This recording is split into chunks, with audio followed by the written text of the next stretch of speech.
Tila nagbabalik ang tanimbala modus sa NAIA lalo't meron na naman daw na biktima kaya mga pasahero ibinabalot na naman ang kanilang bagahe. Nasa frontline ng balitang yan si Gerard de la Peña. Balot ng plastik ang bagahe ng first-time OFW na si Jehover na babiyahe pa Australia. Doble rin ang Uy,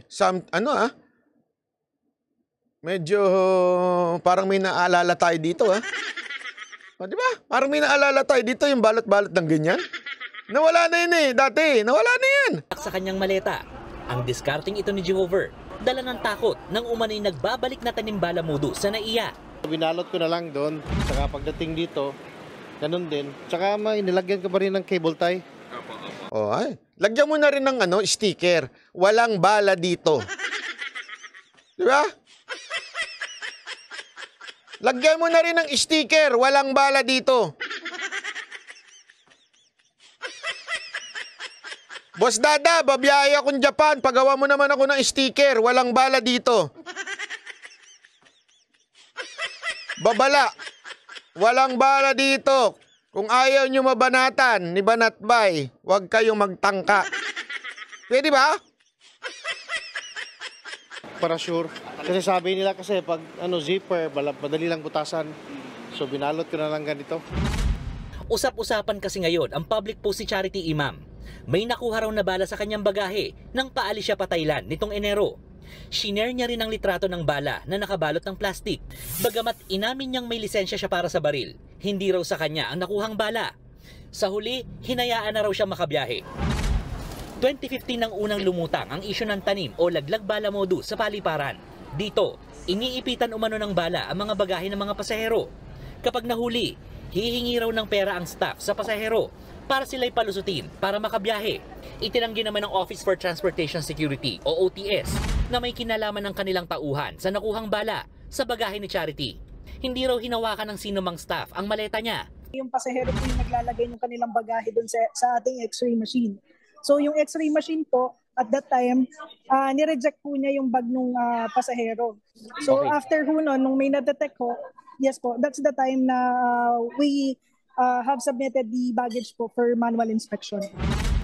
Paglilinaw din ng OTS, hindi isolated case ang nangyari kay Charity. Pag-amin pa nila, marami pa rin daw nakukuhang bala sa bagahe ng mga pasahero. Ngayong taon nga lang, halos 4,000 pasahero ang nahulihan ng bala sa NAIA. Hindi naman sila kinasuhan at pinayagan din makabiyahe. Yung policy natin since 2016 naman po, hindi naman po nagbago. No? So once na may na-detect po tayo, normally kino-confiscate lang po yun and nire-record. And then subsequently, tina-turn over po yun sa PNP Aviation Security Group for proper disposition. Payo naman ng OTS sa mga pasahero, lalo ngayong magsesemana Santa at marami ang babiyahe. Alamin na ang mga bagay na bawal sa paliparan. Grabe, no?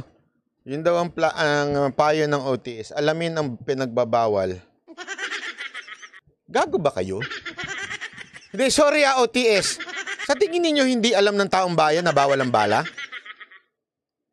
Ha? Hindi, ako nagtatanong lang Naging issue na yan noon Malamang noon. Kasi sabi nila anting-anting yan Oh, noon siguro. Pero naging issue na yan noon. Alam na ng taong bayan yan na bawal yan Tapos sasabihin nyo na naman ngayon? Bawal, yan paalala lang. Bawal ang bala. So sa tingin nyo talaga, sinasadya na may bala?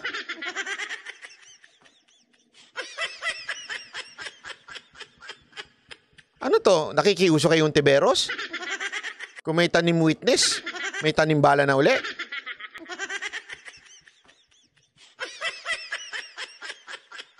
Kayo ng weteng Ng bala, aerosols at armas. Obvious ba?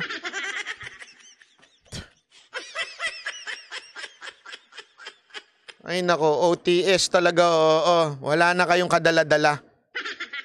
Paulit-ulit na lang yung ganyan ninyo.